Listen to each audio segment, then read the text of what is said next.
평택시가 여성위원회 화이팅! 여성이 만드는 희망 대한민국! 네, 안녕하십니까. 오늘 성폭력 예방 및 성인지 교육 사회를 맡은 경기도의 서현옥 의원입니다. 오늘 행사는 더불어민주당의 2020년 공모사업으로 선정되어서 여성이 만드는 희망 대한민국으로 열리게 되었습니다. 오늘을 시작으로 유튜브 포럼 젠더가 뭐야를 시작으로 12월 10일 성폭력 안 돼요. 아동 성폭력을 주제로 한 웹자보 콘테스트가 있습니다. 심사를 통해서 소정의 기념품과 상장을 드릴 예정이니 많은 분들께서 함께 해주시고요. 12월 12일에는 우리 김정숙 소장님과 함께하는 성인지 교육 많은 분들께서 함께 해주셨으면 좋겠습니다. 그럼 지금부터 여성이 더욱 살기 좋은 세상을 만들기 위해 성폭력 예방 및 성인지 교육을 시작하겠습니다. 국민의례는 코로나19 관계상 생략하겠습니다.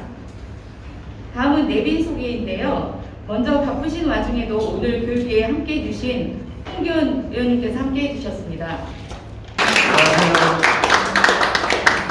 홍기현 의원님께서는 외교관으로서 대한민국을 알리고 국가 간의 협력을 위해 노력해 오시다가 올 4월부터 국회의원이 되어서 평택시의 발전을 위해 애쓰시고 계십니다. 다음은 평택시의회 홍선희 의장님이십니다.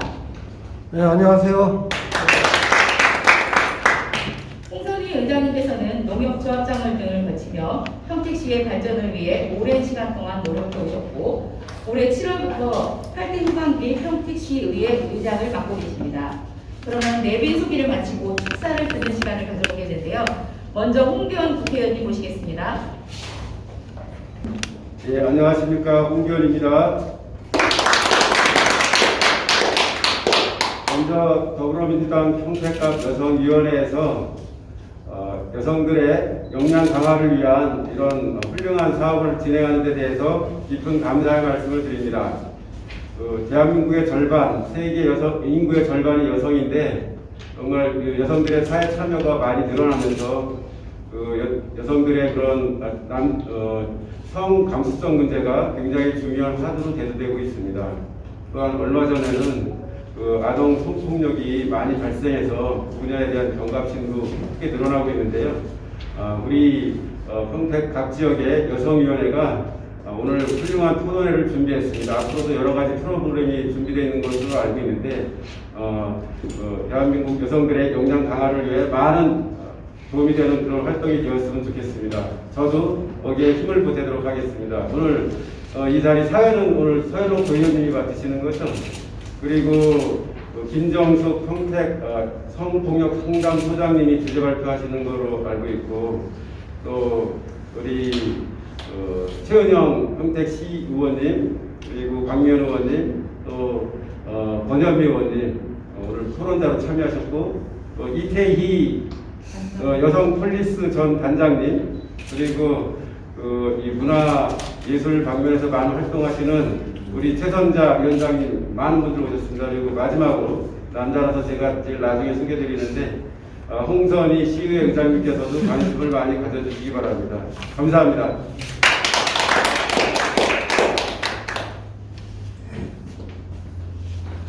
네, 의원님 말씀 감사합니다. 다음은 홍선희 평택시의 의장님을 모시고 축사를 한번 듣겠습니다. 네, 안녕하세요.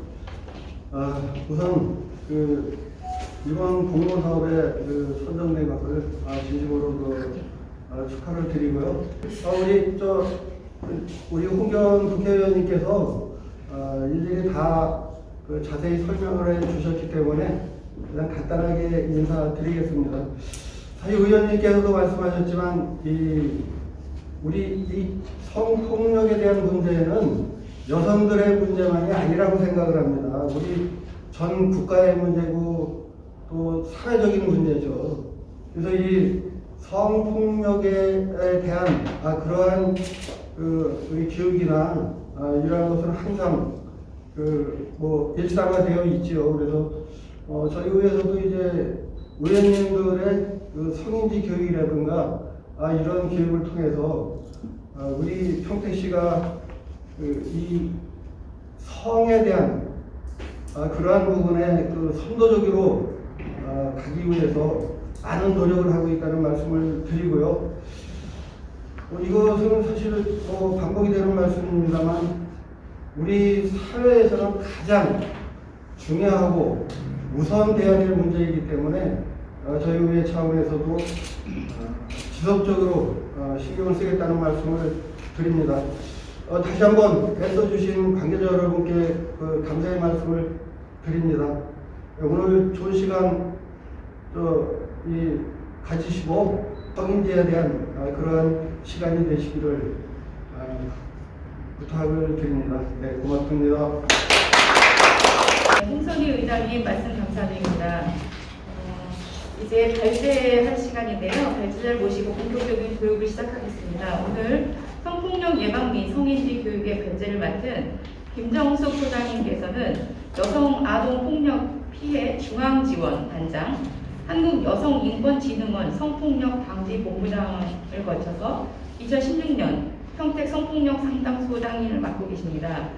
평택 성폭력 상담소 김정숙 소장님을 큰 박수로 맞이해 주시길 바라겠습니다.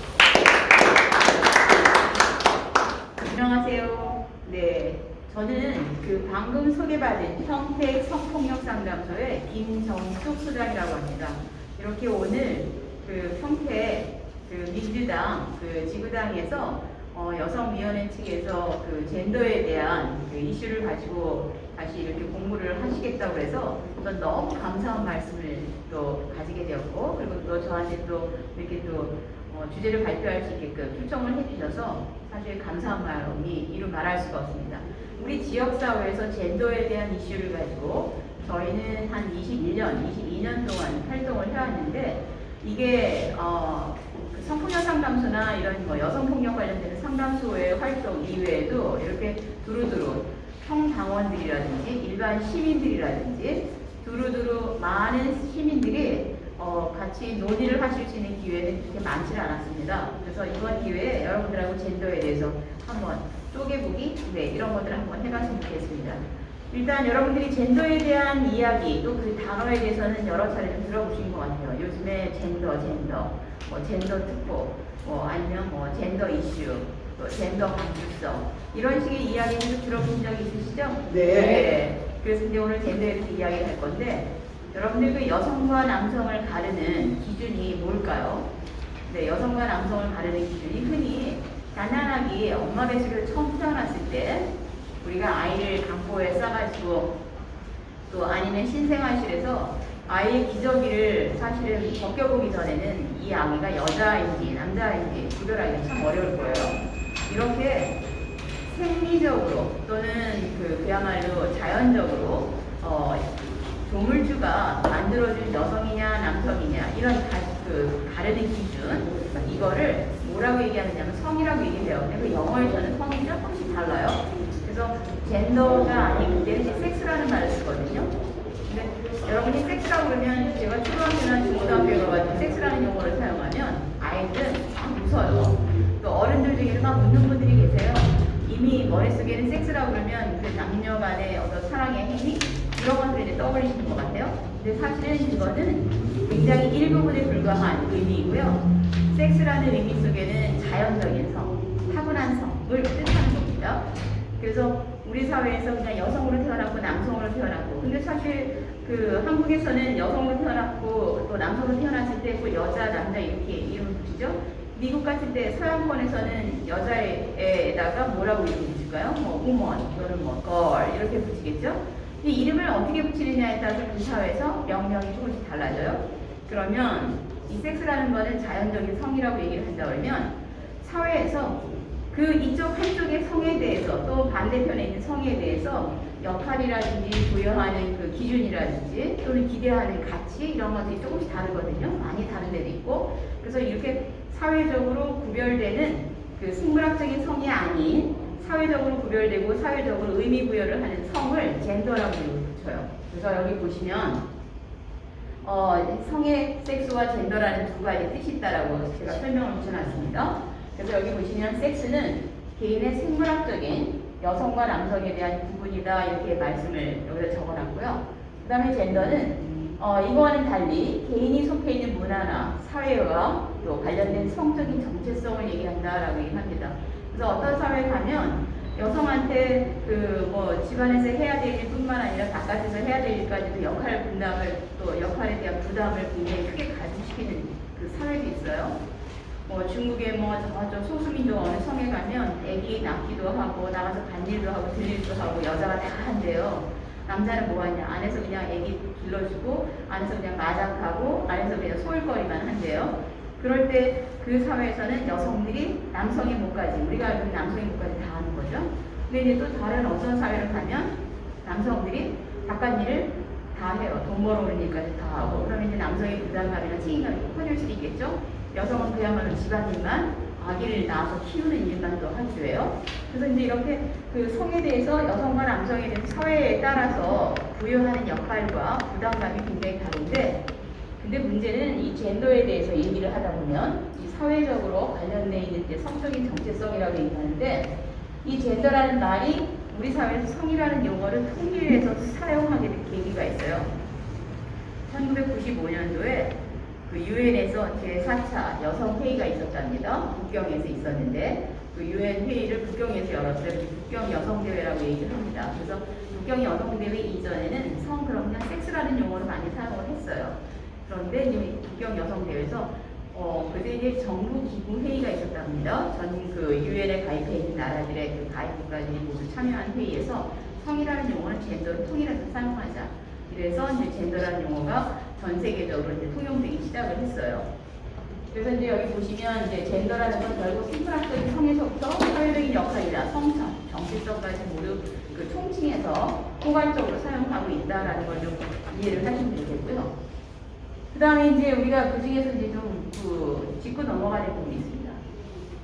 이게 젠더가 우리가 이제 그냥 여성이냐 남성이냐 사실 그냥 내가 태어나보니까 여자로 태어났고 태어나보니까 남자로 태어났죠. 그래서 어떤 그 젊은 아이들은 이런 얘기를 합니다. 중고등학교에 가거나 초등학교에 가거나 자기가 여자로 태어나서 좋은 점 얘기해볼까요? 남자로 태어나서 좋은 점을 얘기해볼까요? 이런 얘기를 하면 어떤 학생들이 이런 얘기를 해요. 저는 남자로 태어나서 좋은 점이 있어요. 뭐가 좋니? 그러면 결혼을 해도 나중에 아기를 낳으면 아기가 아버지의 성을 주로 따를 수 있으니까 내 성을 줄 수 있어서 난 좋아요. 이렇게 얘기를 하시대요. 근데 사실 이게 일면 맞기도 하고 일면 또 틀리기도 한 면이 좀 있어요. 왜냐하면 최근에 대한민국에서는 아기의 성을 지을 때 아버지의 성만 따르지 않죠. 최근에는 가족법이 개정이 되어서 어머니의 성을 따를 수 있고 아버지의 성을 따를 수도 있는데 그런데 대다수의 경우는 거의 아버지의 성을 따르고 있거든요. 그래서 어쩌면 이것이 우리 사회에서 남자들이 가지고 있는 유리한 장점일 수도 있어요. 아기를 결혼해서 낳았는데도 결혼을 하지 않고 아기를 낳을 수도 있어요. 근데 이제 문제는 아기를 낳았을 때 그 아기의 성을 대다수의 사람들이 당연히 아버지 성을 따라가는 걸로 생각을 해요. 물론 이제 그 한부모 가정에서 어머니 혼자서 아기를 키우는 경우도 싱글맘이라든지 있는 경우도 있습니다. 그런 경우 또는 이혼을 재혼을 하는 경우 아버지 성이 아닌 어머니 성으로 아기에게 성을 붙여주겠다라고 하시는 분들도 요즘에 조금 늘어나고 있는데 아직도 보면 다수가 아버지 성을 따르는 걸 그냥 자연스럽게 따라가거든요.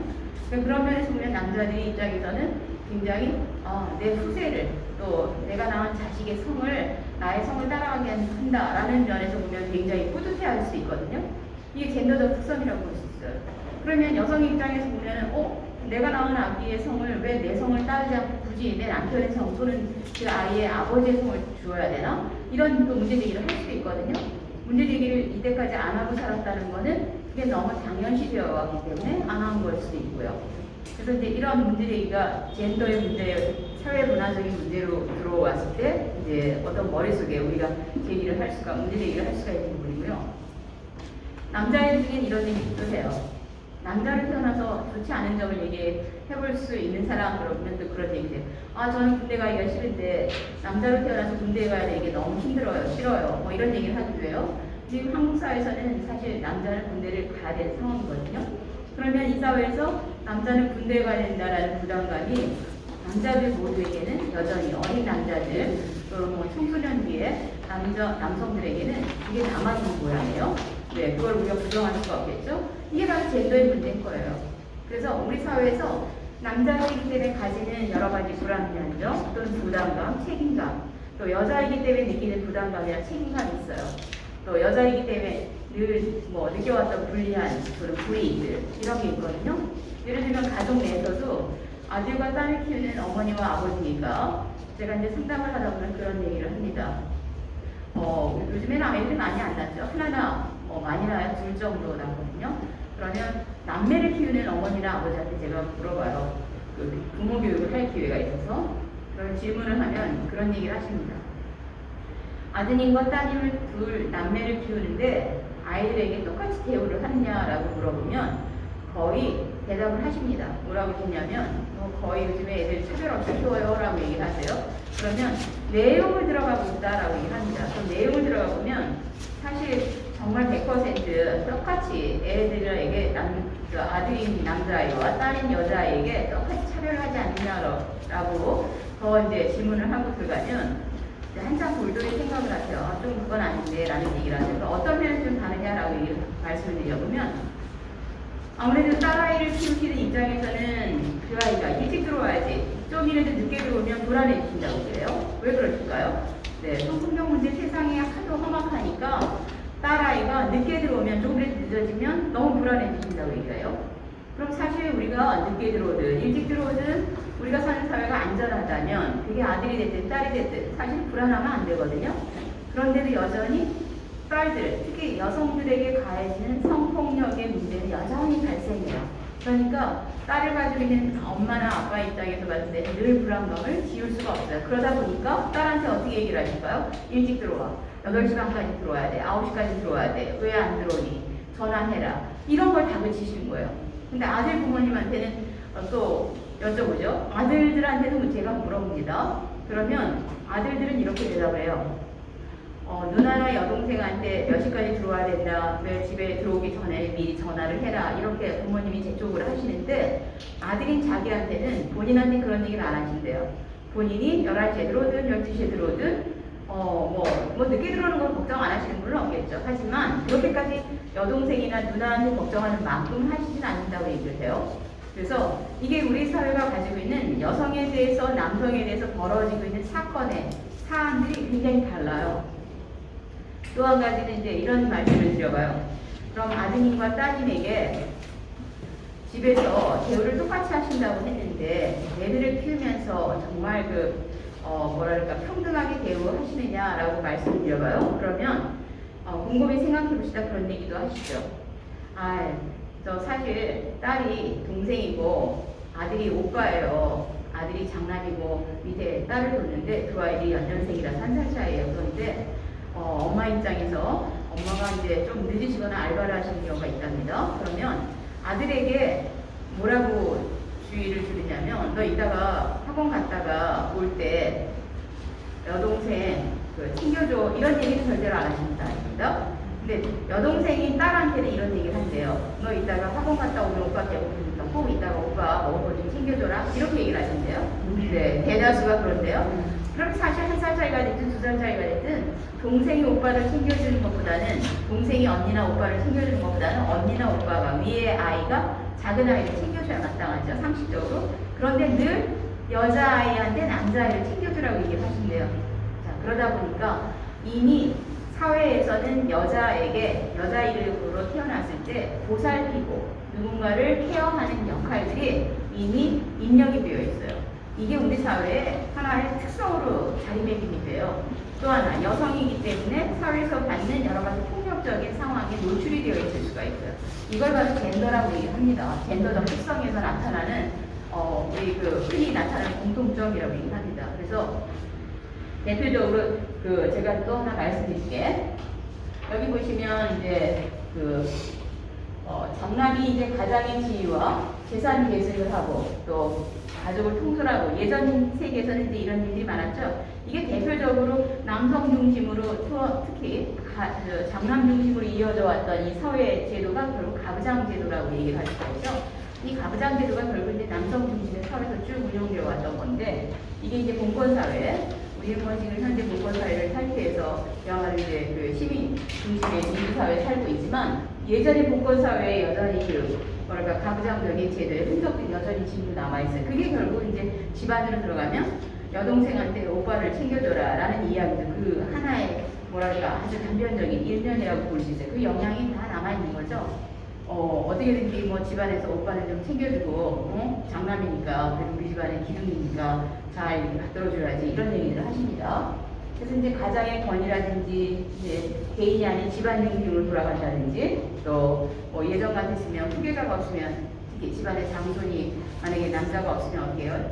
집안에서 양자를 들여서라도 계승을 하겠다, 가계 계승을 하겠다. 이게 이제 가부장적인 그 양식의 현재 남아있는 모습이었죠. 지금도 완전히 사라진 건 아니에요. 그러다 보니까 이제 제가 말씀드렸던 여성들이 사회에서 안과 바깥에서 느껴지는 여러 가지 폭력적인 상황에 노출이 되고 있습니다. 그래서 여기 보시면 성별 차이를 기반으로 해서 아무래도 여성이 신체적으로 남자보다 힘이 약합니다. 그죠? 네, 물리적으로 약해요. 그걸 바탕으로 해서 또 하나 여성에게는 처음부터 아이한테 아기 때부터 야 너무 나대지 말아라. 너무 시끄럽게 굴지 말아라. 아니면 너무 뛰지 말아라. 이런 얘기를 은근히 많이 합니다. 네, 아들한테는 씩씩하게 뛰어야지. 그 다음에 그렇게 하고 싶은 대로 마음껏 해야지. 제재를 많이 가하지 않죠. 네. 그러다 보니까 이 폭력적인 상황도 여성에게 훨씬 더 많이 노출이 되고 피해자가 될 확률이 훨씬 높아요. 그래서 여기 보시면 신체적이거나 정신적이거나 또는 정서적인 여러 가지 성적인 폭력들이 여성에게 이제 많이 집중적으로 나타납니다. 이게 이제 젠더를 기반으로 해서 우리 사회에 여성과 남성이 차이가 있다라는 걸 기반으로 해서 특히 피해자들이 어디에 집중이 되어 있느냐. 이 성폭력 피해자 주로 여성이 많을까요? 남성이 많을까요? 여성이 네, 훨씬 많습니다. 그 다음에 가정폭력도 피해자가 여성이 많을까요? 남성이 많을까요? 여성이요. 네. 이 가정폭력이 요즘에는 젊은 친구들이 서로 안 지려고 그래요. 부싸움을 하면 여자 신혼부부가 싸운다고 쳐요. 그러면 서로 안 지고 한 대를 때리면 나도 한 대를 때려야 돼. 맞을 수는 없어. 이렇게 나오겠죠. 근데 누구의 파워가 세냐고요. 힘이. 그래서 보면 이 폭력의 피해가 어느 정도 더 심각하게 어느 쪽 파트에 더 많이 남느냐 하면 여성에게 많이 남죠. 또 성매매. 우리가 성매매는 이미 2004년도에 성매매 특별법이 만들어져서 몸을 사는 사람이나 파는 사람을 둘 다 양쪽으로 처벌하는데, 자, 몸을 파는 사람이 거의 여성이 많을까요? 남성이 많을까요? 성매매를 하는 여성이 많습니다. 네. 그다음 성구매자는 남성이 대다수예요. 이게 남성과 여성이 팔기도 하고 사기도 하고 똑같이 만약에 이루어진다. 성매매는 물론 불법이긴 해요. 하지만 이 불법적인 일임에도 불구하고 양상이 남녀에게 공통적으로 나타난다면 젠더적 특성이 비교적 좀 덜 나타난다고 얘기를 할 수 있어요. 그런데 한쪽 성에게 유난히 파는 사람과 사는 사람의 임무가 한쪽 성이 아주 개별적으로 나타나는 거, 이런 것들을 젠더적 특성을 보인다고 얘기를 해요. 직장에서 일어나는 성희롱, 주로 피해자가 누가 많을까요? 여성이 훨씬 많습니다. 그래서 그런 의미에서 보면 이 젠더 폭력이라는 거는 이 특성이 성폭력, 가정폭력, 성매매, 성희롱은 4개의 4대 젠더 폭력 또는 여성 폭력이라고 이름을 붙일 수가 있고요. 제가 이제 마지막으로 이 성폭력을 이제 여기 지금 규정을 해놨어요. 성을 4개로 해서 이루어지는 그 자기의 의사와 안에서 이루어지는 모든 행위를 성폭력이라고 얘기합니다. 그렇죠? 네, 그래서 제가 이제 마지막으로 한 2분 정도 되는 비디오를 하나 보여드리겠습니다. 기본적으로 사람에게는 상대방의 동의가 필요하거든요. 근데 이거는 지금 외국에서 동의를 필요로 하고 함부로 자기가 의사결정을 하거나 타인에게 자기의 성을 강요해서는 안 된다는 메시지를 담고 있습니다. 그래서 한번 보시겠습니다. If you're still struggling with consent, just imagine instead of initiating sex, you're making them a cup of tea. You say, "Hey, would you like a cup of tea?" And they go, "Oh my God, fuck yes, I would fucking love a cup of tea, thank you." Then you know they want a cup of tea. If you say, "Hey, would you like a cup of tea?" And they're like, I'm not really sure. Then you could make them a cup of tea, or not, but be aware they might not drink it. And if they don't drink it, then, and this is the important part, don't make them drink it. Just because you made it doesn't mean you are entitled to watch them drink it. And if they say no thank you, then don't make them tea. At all. Just don't make them tea. Don't make them drink tea. Don't get annoyed at them for not wanting tea. They just don't want tea, okay? They might say, "Yes, please. That's kind of you." And then when the tea arrives, they actually don't want the tea at all. Sure, that's kind of annoying as you've gone to all the effort of making the tea. But they remain under no obligation to drink the tea. They did want tea, now they don't. Some people change their mind in the time that it takes to boil the kettle, brew the tea, and add the milk. And it's okay for people to change their mind. And you are still not entitled to watch them drink it. And if they're unconscious, don't make them tea. Unconscious people don't want tea. And they can't answer the question, do you want tea? Because they're unconscious. Okay, maybe they were conscious when you asked them if they wanted tea. And they said yes. But in the time it took you to boil the kettle, brew the tea, and add the milk, they are now unconscious. You should just put the tea down. Make sure the unconscious person is safe. And this is the important part again. Don't make them drink the tea. They said yes then, sure, but unconscious people don't want tea. If someone said yes to tea, started drinking it, and then passed out before they'd finished it, don't keep on pouring it down their throat. Take the tea away. Make sure they're safe, because unconscious people don't want tea. Trust me on this. If someone said yes to tea around your house last Saturday, that doesn't mean they want you to make them tea all the time. They don't want you to come around to their place unexpectedly and make them tea and force them to drink it going, but you wanted tea last week. Or to wake up to find you pouring tea down their throat going, but you wanted tea last night. But if you can understand how completely ludicrous it is to force people to have tea when they don't want tea, and you're able to understand when people don't want tea, then how hard is it to understand it when it comes to sex? Whether it's tea or sex, consent is everything. And on that note, I'm going to go make myself a cup of tea. 네, 제가 간단히 정리를 좀 마지막으로 하겠습니다. 지금 간단하게 보여드린 비디오에서는 성관계, 섹스에 대해서도 남녀 간에 뭐를 중요시하라고요? 동의를 중요시하라는 거죠. 합의를 중요시하라는 거고, 술에 취했거나 아니면 잠이 들었을 때는 절대로 자기가 하고 싶은 일을 마음대로 하지 말라는 얘기거든요. 그래서 중요한 거는 우리가 젠더에 대해서 결국 감수성을 키우는 게 중요해요. 우리가 지금 이 사회에서 여성으로 태어났고 남성으로 태어났고 살면서 여러 가지 불이익이나 힘든 것들을 내가 경험하지 않으면 잘 알 수가 없거든요. 상대방의 그 고충을 잘 알 수가 없어요. 그런데 우리는 모든 걸 경험해봐야만 아는 사람들은 아닙니다. 그죠? 배우고 또 하나는 그 사례들을 통해서 알게 되거든요. 그런 것들을 많이 이 사회가 똑똑해지는 거죠. 그래서 우리 사회가 젠더 감수성이 높아지는 사회가 됐다 그러면 즉 내가 남성이지만 여성의 입장 또는 여성이지만 남성의 입장까지 우리 사회가 사실은 한쪽이 불균형이 이루어지거나 누군가는 불평등한 사회에 놓여지는 그것들을 우리가 바라만 보고 있을 수는 없죠. 그것들을 바꿔야 되거든요. 평등하게 또는 평형을 이룰 수 있는 힘이 약한 데는 힘을 좀 얹어주고 또 약한 부분을 좀 강하게 해주고 힘을 북돋아주기도 하고 내가 힘이 너무 들어가 있으면 약간 힘을 빼기도 하고 이렇게 균형 상태 또는 평형 상태, 평균 상태 어느 정도의 그 균형을 이루는 상태 그래서 이런 사회를 이룰 수 있는 것들이 결국 젠더 감수성이 높은 사회라고 얘기를 할 수가 있습니다. 그래서 여러분 모두가 이번 교육을 통해서 또는 뭐 다음 주에 있을 젠더 감수성에 대한 또 토론의 시간이 있는 걸로 알고 있습니다만 우리 평택 지역사회도 젠더에 대한 의식을 좀 높일 수 있는 기회가 됐으면 좋겠습니다. 자, 이상으로 마치겠습니다. 감사합니다. 김정숙 소장님 발제 잘 들었습니다.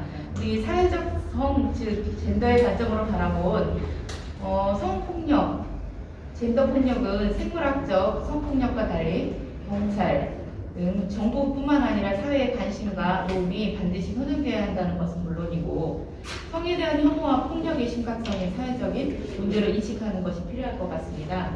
특히 차별이 되지 않는 성평등을 위해서 서로의 차이, 서로의 다름을 인정하는 이런 개개인의 노력도 굉장히 중요하다고 말씀 주셨고요. 그동안 알고 있었던 것과는 차이가 있어서 저는 아주 인상 깊게 들었습니다. 또 예전부터 어른들이 가정교육의 중요성을 강조하셨는데요. 성인지 감수성 역시도 부모님들이 올바른 성인지 감수성을 가진다면 자녀들에게는 올바른 성인지 감수성이 자연스럽게 교육될 수 있을 거라고 이렇게 생각해 보았습니다. 또 다음은 우리 토론자분들을 소개해드리고 그 토론자분들의 이야기를 이렇게 차례대로 들어보는 시간인데요. 토론자분들 한 분 한 분 소개해드릴 때마다 큰 박수를 부탁드리겠습니다. 평택시 외 강미연 복지환경위원장님 참석해 주셨습니다. 반갑습니다. 평택시 의회 최은영 의원님 함께 해주셨습니다. 네, 반갑습니다. 다음은 평택시 의회 거리현미 의원님 참석해 주셨습니다. 반갑습니다. 네, 네, 이태희 전 학부모 폴리스 단장님 참석해 주셨습니다. 반갑습니다. 자, 그러면 토론자들의 이야기를 차례로 들어보겠는데요. 먼저 평택시의 강미연 의원님 토론을 들어보도록 하겠습니다. 강미연 의원님, 젠더가 무엇일까요? 네, 오늘 젠더가 뭐야라는 주제로 토론을 하게 됐는데요. 먼저 젠더에 대한 이해를 짚고 넘어가야 될 것 같습니다. 젠더란 생물학적 성에 대비되는 사회적인 성을 이루는 말로 남녀 간의 대등한 관계를 내포하며 평등에 있어서도 모든 사회적인 동등함을 실현시켜야 한다는 의미로 1995년 9월 북경에서 열린 제4차 여성대회 지요 정보기구입니다. 섹스 대신 쓰기로 한 용어입니다. 최근 사회 전반적으로 젠더 감수성을 높이는 것이 사회적인 과제가 됐다고 생각을 합니다. 트렌드에 민감한 기업은 물론이고 각종 매스컴에서도 많은 노력을 하고 있음을 느낄 수 있습니다. 그러나 포털 뉴스를 보면 여전히 성차별 기사가 성평등 기사보다 월등히 많고 젠더 갈등을 부추기거나 여성 연예인 노브라 촬영이 논란이랍시고 보도하는 사례를 흔히 볼 수 있습니다. 심지어 성인지를 성인잡지로 잘못하고 쓴 기사도 있습니다. 우리가 남의사, 남검사라는 말은 쓰지 않으면서 여의사, 여검사라는 말은 자주 쓰고 같은 스포츠 선수라도 여성이면 황제 대신 여제라는 표현을 고집하는 것도 같은 맥락이라고 할 수 있습니다. 남성을 디폴트 값으로 놓고 여성을 부여짓는 방식이죠. 이런 문제를 지적하면 까칠하고 불편한 사람을 취급당하기가 일쑤입니다. 성차별이나 불평등 사회에 적극적으로 목소리를 내온 사람이라면 까칠하고 불편한 사람을 취급당하기나 합니다. 많은 분들이 이런 경험을 하신 적이 있을 것으로 생각합니다. 그래서 젠더 박스를 부숴야 합니다. 성차별은 성이 다르다는 이유로 차별하는 것을 의미합니다. 오랫동안 유지되어 온 남아 선호 사상과 가부장 중심의 정치, 경제가 폐지된 사회는 체계적, 일상적인 성차별이 존재합니다. 우리 안에 자연스럽게 자리 잡고 있는 젠더 박스는 우리 사회의 많은 성차별과 젠더 기반 폭력에 큰 영향을 주고 있습니다. 그리고 우리 사회의 남성성 강요가 과잉된 문화는 여성과 남성 모두에게 억압과 차별의 요소가 되고 있습니다. 젠더박스의 억압을 깨면 남성 역시 해방될 수 있습니다. 젠더박스가 강화될수록 남성들은 자신의 욕망을 더 드러내도록 강요받고 있고 여성들은 역으로 욕망을 숨기도록 억압당하는 문화가 지속될 수밖에 없습니다. 이제는 여자답게 남자답게 대신 나답게 강조를 해야 합니다. 성별과 관계없이 동등한 인간으로 대우받으며 나답게 살 권리를 강조해야 합니다. 우리는 성을 떠나서 스스로 모르게 갇혀있는 젠더박스를 부숴야 합니다. 젠더리스를 향해서 나아가야 됩니다. 다양한 분야에서 젠더리스 문화가 형성되고 있습니다. 전통적인 남성성, 여성성에 대한 관념에서 벗어나 성 고정관념을 허무는 젠더리스 문화를 통해 고착화된 성 역할에 대한 우리 인식을 전환해야 합니다. 젠더리스는 이미 확장되고 있습니다. 캐나다에서 여성 차별적인 국가를 성 중립적인 표현으로 바꾸었으며 모든 그대들의 아들들을 우리 모두 영어의 대표적인 신사숙녀 여러분도 모두들로 바꾸었습니다. 우리 일상생활에서도 많은 변화가 일어나고 있습니다. 교복을 남녀 구분 없어지고 색조화장도 그렇습니다. 남녀를 떠나 대등한 인간으로서의 평등한 관계를 위해 평택시 의회 복지환경위원장으로서의 역할을 다짐해봅니다. 감사합니다. 네, 강미연 의원님 말씀 잘 들었고요. 우리가 습관으로 사용하는 이렇게 여직원, 여군, 여의원 같은 표현이 지극히 남성 중심적이고 불필요하게 젠더를 구분짓는 것이라는 말씀에 공감되었고요. 강미연 의원님 말씀처럼 여군은 없고 오직 군인만 있고 여의원은 없고 의원만 남을 수 있게 됐으면 좋겠습니다. 강미연 의원님께서 한 가지 여쭤보고 싶은데요. 젠더의 구분을 없애는 젠더리스는 남성과 여성을 구분하지 않고 오직 인간으로서 바라보자는 것인데 이 젠더리스의 사전적 의미는 무성한데 즉 성의 구분이 없다는 뜻이라고 합니다. 그래서 바라보기에는 젠더리스가 결국 모든 인간을 중성으로 바라봐야 하는 것이 아니냐는 의견이 있어요. 이에 대한 저희 도현님의 생각은 어떠신지 좀 말씀 부탁드리겠습니다. 네, 제 생각을 간략히 말씀드리겠습니다. 젠더리스라는 글자 자체만을 놓고 봤을 때는 말씀하신 성의 부분이 없기 때문에 중성이라고 이해될 수도 있겠지만 저는 다른 시각에서 접근하고 싶습니다. 아시다시피 생물학적인 성은 남성과 여성 사이의 생물학적 차이를 의미하는 것이지만 이런 차이들은 비교적 명확하고 고정적이지만 젠더는 주어진 사회 속에서 남성성과 여성성에 대한 문학적 이상이라든지 신념체계 그리고 사회적 기대에 대한 의에 구조화된다고 알려져 있습니다.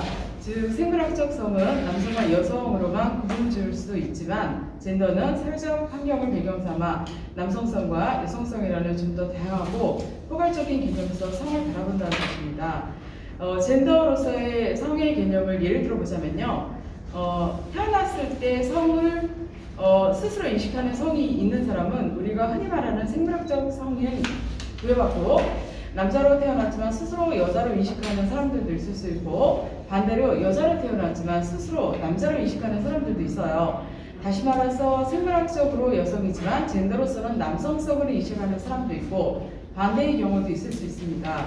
또 남자와 여자 어느 쪽으로도 해당되지 않은 제3의 젠더의 사람들도 있어요. 이 밖에도 다양한 형태의 젠더가 있을 수 있겠지만 이러한 입장에서 젠더리스를 재해석해 본다면 성에 대한 존재 개념 자체가 없어져서 자신의 어떤 성별력을 느끼지 않는 제3의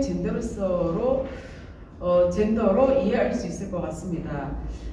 말씀하셨다시피 젠더리스의 사전적 의미는 너무나 무성히 정의되어 있어요. 그래서 그 중에 두 가지 정의를 빌려 말씀드린다면 첫 번째 정의는 기본적 전통적인 남성성과 여성성을 통합시켜서 양성성을 표현하거나 남성과 여성이라는 성의 개념을 초월한 중성성을 표현하는 것으로 정의가 되어 있는가 하면 다른 정의에서는 남성성과 여성성의 차별을 가리지 않고 중립화라고도 정의되어 있습니다. 이와 같이 바라보는 시각에서 젠더리스가 중성성을 표현하는 정의가 될 수도 있고 남성, 여성을 차별하지 않고 중립화로서의 또 다른 사회적인 성의 형태로 바라볼 수 있다면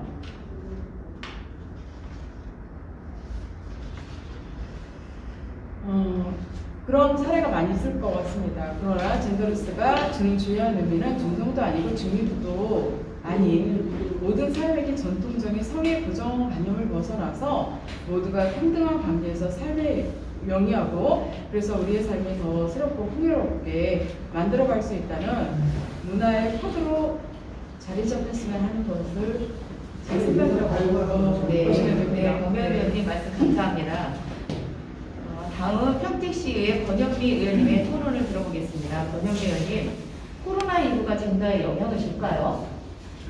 네. 저는 이제 코로나 때문에 사실은 이제 저희가 이렇게 유튜브로 그리고 동영상으로 이렇게 우리 당원 여러분들을 만나고 있잖아요. 근데 이제 코로나19에도 사실은 젠더가 있다라고 저는 많이 느꼈습니다. 여러 보도를 통해서도 들으셨겠지만 최근 코로나19 감염에 대한 대책으로 전국의 학교나 유치원, 어린이집 등에서 휴원 그리고 휴교를 많이 진행을 했습니다.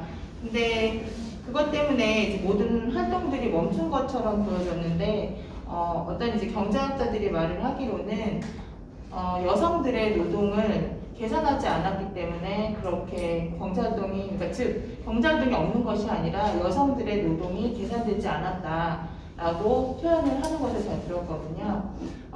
즉 이 말은 그 코로나19 때문에 그 추가된 그 노동들이 여성들에게 다 부과가 되었다라는 그리고 여성들에게 전부 부담이 되었다라는 그런 의미고요.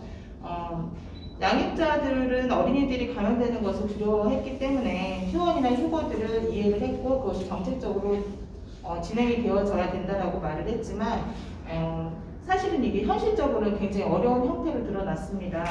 맞벌이 과정에서는 조부모에게 아동을 부탁하거나 돌아가면서 연차를 쓰기도 했고요. 그리고 한부모 가족이나 휴가를 쓰는 것이 불가능한 노동자들 같은 경우에는 더욱 취약한 형태가 되었습니다. 그래서 집에서 돌봄을 전담하고 있는 양육자가 있는 경우에도 가정 내의 돌봄 기간이 길어지면서 피로감이 드러나는 그런 형태가 되었습니다. 이에 대한 증거로 뉴스에서 아동 학대가 최근에 많이 보도가 된 사례를 보면 그 아동 돌봄 그런 것들이 얼마나 많은 형태로 이제 그런 취약한 부분들이 드러나는지를 알 수가 있습니다. 아까 교수님께서 발제를 하실 때 우리들은 그냥 굉장히 어린 시절부터 여아 그리고 큰 딸에게 돌봄이라고 하는 영역을 자연스럽게 이렇게 전이하는 그런 행위를 해왔던 것 같다라는 생각이 들었는데요. 그뿐이 아니라 일선에선 의료인들도 사실은 조사 결과를 통해 보면 의료 서비스 종사자의 80% 이상이 여성인 것으로 드러났습니다. 그러니까 즉 여성은 코로나 때문에 가정에서의 돌봄 그리고 사회적 영역에서의 돌봄까지도 많은 부분을 담당하게 된 측면이 있다고 봅니다. 그래서 이에 대한 사회적 혹은 정책적인 지원이 필요하다라는 생각이 드는데요. 그것에 대해 실제 진행을 한 지자체들이 많이 있었습니다. 성남이나 포천, 안산시 등의 지자체에서는 육아종합지원센터에서 사전 예약을 하면 사령 방문을 통해서 장난감 대여를 가능하도록 그렇게 지원을 했고요. 코로나19로 인해서 휴관했던 도서관들도 비대면 대출 서비스를 시작했다고 하죠. 화성, 여주, 남양주 등 경기도 일부 지자체에서도 도서관에 책 대여를 신청하면 소독된 책을 받아볼 수 있다고 합니다. 평택 역시도 시행 중인 것으로 알고 있는데요. 많이 활용을 하시면 좋을 것 같습니다. 이외에도 2020년 2월 13일에는 남녀 고용 평등과 일, 가정, 양립 지원에 관한 법률 개정안이 발의될 바가 있습니다. 즉 아동이 감염병에 걸리거나 감염 우려가 있는 경우에 지금과 같은 재난 상황 시에 가족 돌봄을 위한 유급 휴가를 도입하자는 주장을 골자로 하고 있다고 합니다. 코로나와 같은 사회적 재난 상황에서 적극적인 대처가 필요한 것 같습니다. 네, 권현배 의원님 수고하셨고요. 코로나19로 많은 분들이 사실은 어려움을 겪고 있는데 이 성의 관점에서 보면 보육, 육아가 인해서 여성들, 엄마들의 어려움이 많다고 이렇게 지적해 주신 부분에 크게 공감되었고요. 코로나19는 사실 여성에게 돌봄의 부담과 실직의 어려움을 함께 안겨주기도 했었어요. 코로나 때문에 많은 여성들이 일자리를 잃고 또 생계의 위협을 받고 있으면서 동시에 엄마로서의 돌봄 책임까지 더더욱 이렇게 커지게 된 거라고 이렇게 생각이 드는데, 권 의원님, 코로나19 어려움을 겪는 여성들의 돌봄 부담을 줄이기 위해서 자녀 돌봄 유급 휴가제 도입을 말씀해 주셨는데요. 정부 차원에서도 가족 돌봄 휴가가 기간 연장을 하고 추경 예산을 통해서 아동 특별 돌봄 지원을 해왔어요. 그 외에도 여성들이 돌봄 부담을 줄일 수 있는 방법들이 무엇이 있을까? 예를 들면 각 가정으로 찾아가는 요양보호사처럼 돌봄 수요가 있는 가정이 일정한 보육교육을 받은 인력들이 보내줄 수 있는지 어떤 것인지 한번 말씀해 주시면 감사하겠습니다. 그러니까 좋은 방안을 이제 우리 의원님께서 그 질문 속에 넣어주신 것 같다라는 생각을 했습니다. 물론 굉장히 좋은 방안인 것 같고요. 그런데 이렇게 듣다 보면 사실 그 역시도 결국은 여성의 몫인 거거든요. 요양보호사의 그 직업도 사실은 들여다보면 거의 여성분들이 그 요양보호사 직업을 감당을 하고 계시는데요. 그러니까 그런 면에서 볼 때 남성 요양보호사도 필요하거든요. 즉 근본적인 성인식에 대한 변화가 필요한 시점이라고 생각이 듭니다. 그러니까 여성과 남성이 아니라 우리 광면 의원님께서도 이야기를 해주셨듯이 근본적으로 우리는 인간이다. 그리고 인간으로 생각이 되어져 있기 때문에 돌봄이 필요한 영역에서 가족이 함께 돌본다는, 그리고 남성과 여성이 함께 돌봄의 일에 참여할 수 있다는 인식이 보편적으로 퍼졌으면 좋겠다라는 생각이 들었습니다. 남성이기 때문에 돌봄에 적합하지 않다라는 생각들을 가지는 경우들이 되게 많잖아요. 전통적인 성에 대한 인식이 남성은 폭력적일 것이다 혹은 적극적일 것이다 라는 그런 인식이 있고, 또 여성은 부드러울 것이다, 수동적일 것이다 라는 치우친 생각 그리고 편견들이 문제를 해결하는 데 좋은 방법은 될 수 없을 것이다 라는 생각이 듭니다. 하지만 사실은 가장 근본적인 그리고 가장 좋은 방법은 무엇보다 하루빨리 코로나 백신이 완성이 되어서 많은 시민들이 전처럼 서로 보듬고 따뜻하게 이야기 나눌 수 있는 그런 사회가 그런 사회로 돌아가는 것이 가장 좋은 방법이지 않을까 생각합니다. 네, 말씀 감사드리고요. 시의회 최은영 의원님의 말씀을 들어보겠습니다. 최은영 의원님께서는 젠더를 어떻게 생각하시는지 말씀 부탁드리겠습니다. 네, 젠더가 뭐냐에 대해서 보면은 사전적 의미를 볼 때 젠더라는 말은 생물학적 성에 대비되는 사회적 성을 이루는 말입니다. 1995년 9월 5일 국경 제4차 여성대회 정보기구 회의에서 섹스 대신 사용하기로 결정했습니다. 섹스가 남녀 차별적인 의미를 지닌 것인 반면 젠더는 남녀 간의 대등한 관계를 내포하며 평등에 있어서도 모든 사회적인 동등함을 실현시켜야 한다는 의미를 함축되어 있습니다. 젠더가 뭐냐고 또 물으시면 젠더는 유리천장이라고 말씀드리고 싶습니다. 여성의 고의적 진출을 가로막는 보이지 않는 장벽을 비유적으로 이루는 말입니다. 현대사회에서 개인이 능력과 자격이 충분함에도 불구하고 성차별이나 인종차별 등의 이유로 직장에서 고위직을 맡지 못하고 보이지 않는 장벽에 부딪히게 되는 유리천장이라고 한다. 이 용어는 성차별뿐만 아니라 청각, 장애, 실명 등의 장애가 있거나 나이가 많아 승진해서 차별당하는 경우에도 사용된다.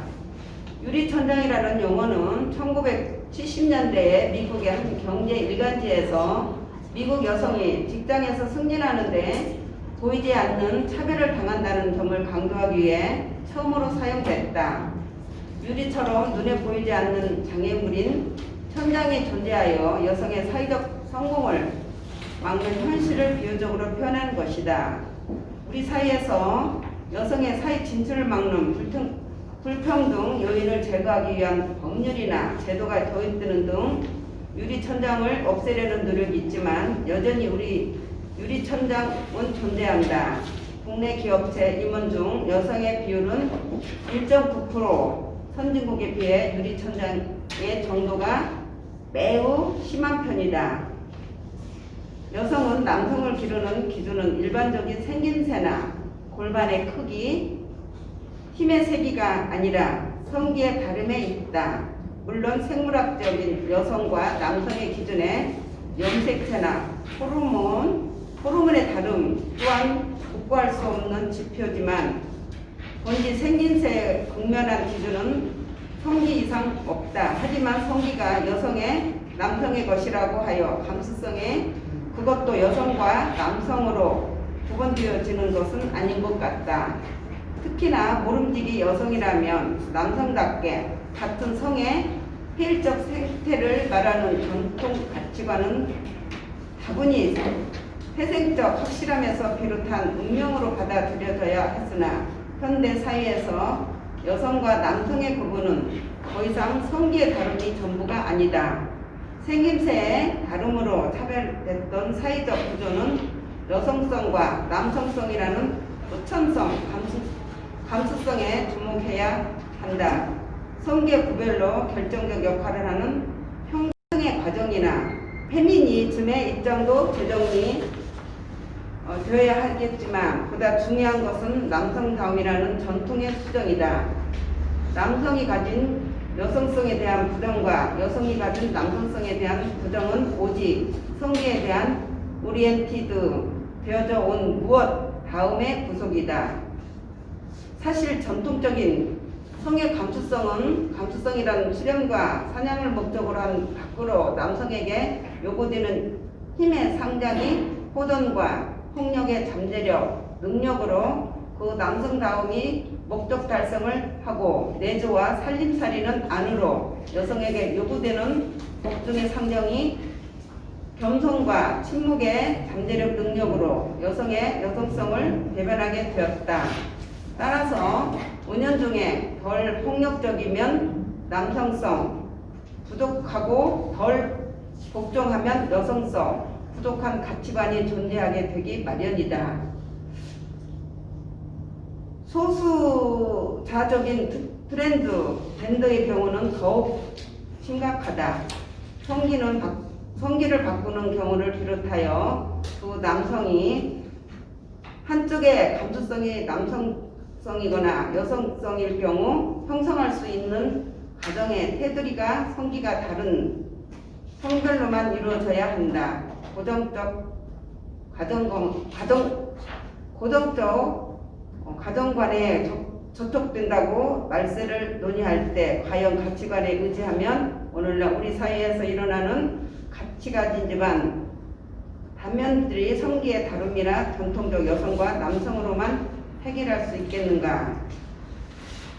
그럼 성희롱이란 업무, 고용, 기타 관계에서 공공기관의 종사자, 사용자 또는 근로자가 그 지위를 이용하거나 업무 등과 관련하여 성적, 원등 등으로 성적 불효감 또는 혐오감을 느끼게 하거나 성적, 원등, 기타 요구 등에 대한 불응을 이유로 고용상의 불이익을 주는 것을 말한다. 이는 남녀차별로 간주된다. 또한 아울러 직장의 성희롱이란 사업주, 상급자 또는 근로자, 직장 내의 지위를 이용하거나 업무 관련하여 다른 근로자에게 성적인 언어나 행동 등으로 또는 이를 조건으로 고용상의 불이익을 주거나 또는 성적 불효감을 유발하게 하여 고용 환경을 악화시키는 것을 가리키는 말이다. 성희롱은 1960년대부터 미국에서 그 사례나 판례가 무수히 많았다. 일본에서도 1988년에 시민단체에 의해 성희롱이 소개되었다. 이후 이를 방지하는 법안이 마련됐다고 합니다. 평택시 여성위원으로서 젠더의 역할을 충실히 다하도록 하겠습니다. 감사합니다. 네, 최은호 의원님 토론하신 거 잘 들었고요. 고생하셨습니다. 우리가 어느새 자연스럽게 이렇게 젠더는 유리천장이라는 이런 단어를 사용하고 있는데요. 그 단어가 어떤 의미인지를 앞선 발제에 이어서 다시 한번 명확하게 짚어주신 것 같고요. 최은영 의원님께서는 성희롱에 대한 이렇게 이야기도 해주셨는데 네. 밑으로 인해서 우리 사회에 성희롱, 성폭력에 대한 인식에 많은 변화를 주었음에도 사실은 아직까지도 성희롱, 성폭력이 사라지지 않고 이렇게 있는데요. 그 이유가 무엇이라고 이렇게 생각될까요?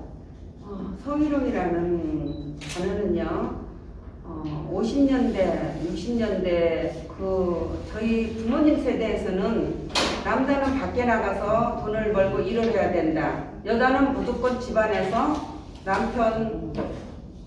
남편한테 남편 뒷바라지하고 또 살림하고 아이들 키우는 게 여자의 몫으로 이렇게 생각을 했습니다. 그래서 지금도 남자들이 그 고정관념에서 깨지를 못했어요. 그런데 지금 시대가 많이 바뀌었는데도 아직까지도 그 고정관념에서 깨어나지 못하고 여성은 지금도 남자 밑에야, 항상 남자가 위에야, 이런 사고방식 갖고 있는데요. 요즘에는 이제 시대가 이제 많이 흐름에 따라서 여성들이 진짜 사회 진출을 많이 하고 있지 않습니까? 많이 하고 있는데 그 직장에서 느끼는 그 성희롱 같은 경우를 굉장히 저는 지금도 느끼고 있어요. 왜냐하면 이렇게 어디 가서 이렇게 악수를 한다던가 이러면 그냥 본인은 반갑다고 이렇게 하는데 굉장히 불쾌한 악수를 하거든요. 하고 농담 삼아 이렇게 던지는 성희롱 모욕감도 있어요. 근데 성희롱을 농담이라도 상대방에서 받아들일 준비가 돼 있어야 농담도 농담이라고 저는 생각을 하거든요. 근데 무조건 농담으로 던져놓고 그래? 아니면 말고 기분 나빴으면 사과하면 된다는 식으로 하는데 이 고정관념과 남자들의 그런 사고방식에서 빨리 깨어나야 합니다. 그리고 지금은 문재인 정부에 들어서서 우리 여성들의 진출이 얼마나 정말로 활발하게 하고 있습니까? 강경화 장관님, 또 박영선 장관님, 추미애 장관님, 유은혜 교육부 장관님, 또 김현미 국토교통부 장관님, 이런 여성들이 많이 진출을 하는데 지금도 남성들은 왜 여자들은 장관을 하면은 좀 그렇다. 남자가 해야 된다. 이거는 정말로 잘못된 생각이라고 저는 생각을 하고요. 지금 우리 지방 의회에서도 그래요. 남자가 꼭 의장을 해야 된다. 남자만 운영위원장도 해야 된다. 뭐 부위원장은 여성해야 된다. 이거는 아니라고 생각합니다. 앞으로는 우리 여성들도 의장도 해야 되고 위원장도 해야 되고 해야 됩니다. 왜? 요즘에는 남녀 동등히 다 일을 합니다. 어떻게 보면 여성들이 일을 더 많이 합니다. 여성들이 일도 더 많이 하고 여성들이 그 섬세함과 꼼꼼함, 정말로 남자들은 그냥 슬금슬금 이렇게 지나가는 일도 여성분들은 하나하나 챙기면서 그걸 다 이렇게 헛되게 버리지 않고 내 물건 챙기듯이 내 가정의 일을 하듯이 이런 식으로 하고 있거든요. 그렇기 때문에 이 남자들의 고정관념과 사고방식이 먼저 깨야 이 나라가 성평등에서 정말로 벗어날 수 있고, 성평등에서 성희롱 같은 거를 정말로 이렇게 농담 삼아 던지지 않고 예의를 서로 지켜가면서 이런 살 수 있는 우리 사회가 되지 않을까 하는 생각을 하고 있습니다. 네, 최은영 의원님 말씀 잘 들었습니다. 감사합니다. 다음은 최근 조두순의 출소를 앞두고서 아성폭력이 다시 한번 주목을 받았는데요. 우리 이태희 단장님 발표 부탁드리겠습니다. 안녕하십니까. 평택 학부모폴리스 연합단장으로 활동한 학부모 이태희입니다. 학교폭력위원회 학교폭력 예방 활동을 해왔고 청소년 선도를 해왔습니다.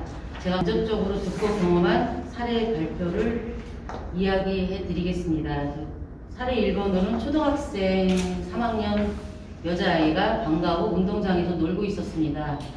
이때 여기 운동장 개방을 한 상태였고 60대 아저씨가 운동장 안으로 들어와서 성추행을 하려다가 친구들 아이의 소리 지르는 바람에 도망가는 사건이 있었습니다.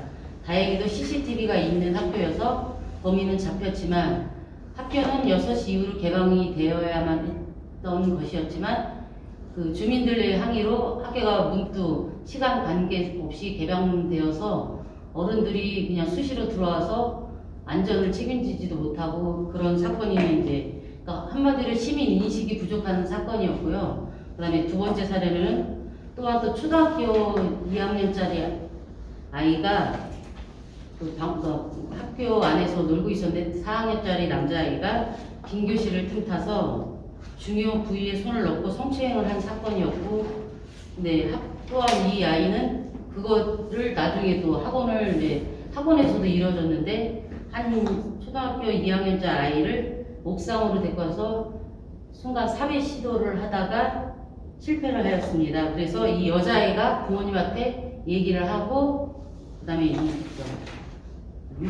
이런 아이들이 잘못된 유튜브나 동영상을 보고 그 학폭으로 간 사건인데요. 아직도 우리는 90년대에 그 학교 폭력 성 예방을 하고 있기 때문에 이런 사건이 일어난 사례이고요. 그 다음에 모 중학교에서 학교 폭력 사례인데요. 예민한 중학교 2학년짜리 아이인데 남자아이가 신문지를 돌돌돌 말다가 여자아이를 브레이저 속 또 치마 속으로 이렇게 건드렸던 사건입니다. 근데 이게 학폭으로 간 사건인데 거기 부모가 가해자 부모님께서 이건 우리 나이 때는 이건 장난이었다라는 말씀을 하셔서 이것 또한 또 경찰서로 입건된 또 사건, 안타까운 사건입니다. 네, 그래서 앞으로는 더 성교육이라든지 예방이라든지 교육이 더 있으면 좋다는 생각에 사례 발표를 끝냈습니다. 네, 단장님 수고하셨고요. 단장님의 발표는 사실은 성인에 의한 성폭력뿐만 아니라 또래들 간에 발생하는 성폭력에 초점을 맞춰서 말씀해 주셨는데요. 네. 그리고 그 문제의 원인이 아이들의 눈높이에 맞지 않는 성교육으로 이렇게 보셨어요. 네. 그 너무 직접적인 성교육도 논란이 될 수 있는 것 같고 적절한 성교육 방향, 성교육 정도는 어디까지일까요? 그리고 학교에서 성교육을 남학생과 여학생 구분해서 실시한다는 것과 통합해서 하는 것 중 어떤 것이 또래들에 간의 성폭력을 이렇게 줄일 수 있는지 어떤 방법이 있을지 이태희 단장님 말씀을 부탁드릴게요. 네. 사실 청소년 사춘기 시기에는 실질적인 성 문제를 언급할 수 있어야 되고 성교육이 더 처음으로 이루어져서는 안 된다고 생각합니다.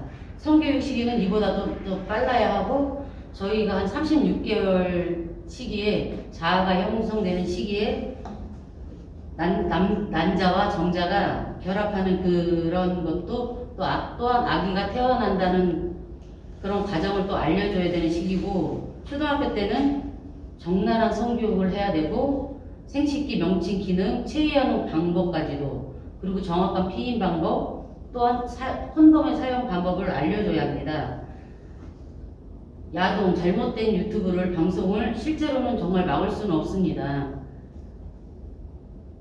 잘못된 행동을 성을 다룬 동영상이고 성관계를 무시하고 섹스라는 행위 자체만 초점을 맞추는 건 남녀가 서로 사랑으로 이루어져야 하며 야동은 성욕을 해소하는 도구 그 자체입니다.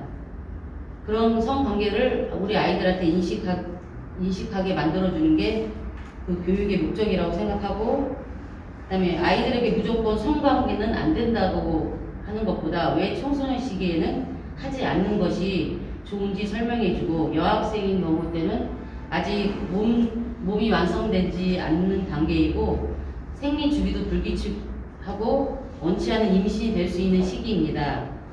가장 중요한 성교육은 성이란 더러운 것도 아니고 웃긴 것도 아닌 인간에게 가장 자연스러운 욕구이자 아름다운 행위라는 것을 심어주는 일이라고 생각합니다.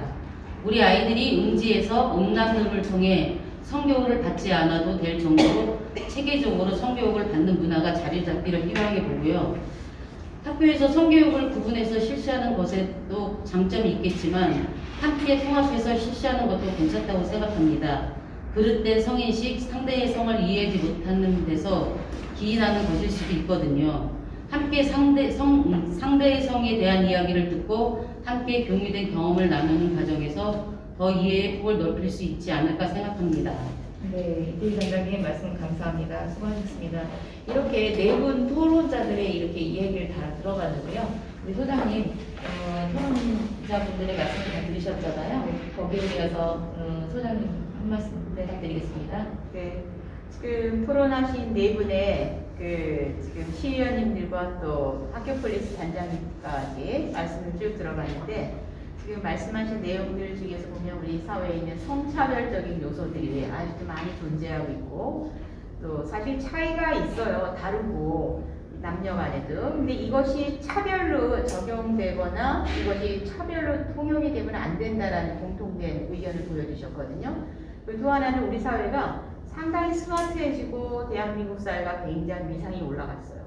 여전히 그런데도 가부장적이거나 남성 중심적이거나 남성 우월적인 정치 행태 또는 시민들의 의식이 아직도 곳곳에 남아있다는 지적을 해주셨거든요. 그래서 우리가 지금 오늘 이렇게 제가 알기로 민주당의 각 여성위원회에서 이렇게 젠더 이슈를 가지고 토론을 한다는 건 굉장히 커다란 의미가 있다고 생각을 해요. 지금 이태희 단장님께서도 초등학교에서조차도 아주 어린 아이들인데 연세가 많은 분들이 들어와서 그 아이들을 성추행하려고 했고 또 또래 아이들 불과 2학년, 4학년 이런 또래 아이들 사이에서도 야동이라든지 어떤 불법적인 성착취 동영상들 이런 것들에 노출이 되다 보니까 아동들끼리도 성폭력 행태가 이루어지고 있는 현실이거든요. 그래서 아까 우리 위원장님께서도 질문을 하셨지만 미투 운동이 최근에 많이 일어났죠. 한 2년 전부터. 그런데도 여전히 그 미투 운동에 참여했던 사람들은 불이익을 당하고 있어요. 굉장히 힘들어해요. 네, 그리고 미투를 하고 싶어도 못하는 분들이 지금도 남아있고요. 이건 뭐냐면 이 사회 부조리한 면들을 깨우고 이 이야기를 한다는 것 자체가 엄청난 데미지, 엄청난 부담으로 여전히 작용을 하고 있어요. 우리 사회에서 좀 잘난 척한다, 똑똑한 척한다, 뭘 잘났냐 이런 얘기로 반박을 받거나 오히려 반대로 또 공격이 들어오거든요. 거기다 이제 혐오적인 발언들이 굉장히 많아요. 젊은 남성들 사이에서는 10대, 20대, 30대들 사이에서는 마치 여성에 대한 혐오가 유행인 것처럼, 네, 유행처럼 퍼져 있어요. 한때는 뭐 헬조선, 그 헬조선이라는 말을 사용하는 게 마치 똑똑한 아이들이 하는 행동인 것처럼 자조적인 표현들을 많이 썼던 것처럼 요즘에는 여성 혐오적이고 무슨 여성가족부를 폭파해야 된다는 별의별 소리를 다 쓰고 있거든요. 굉장히 무비판적으로 남성들이나 젊은 남성들, 10대들조차도 그런 유행병이 굉장히 퍼져 있어요. 무비판적으로 수용을 하고 있거든요.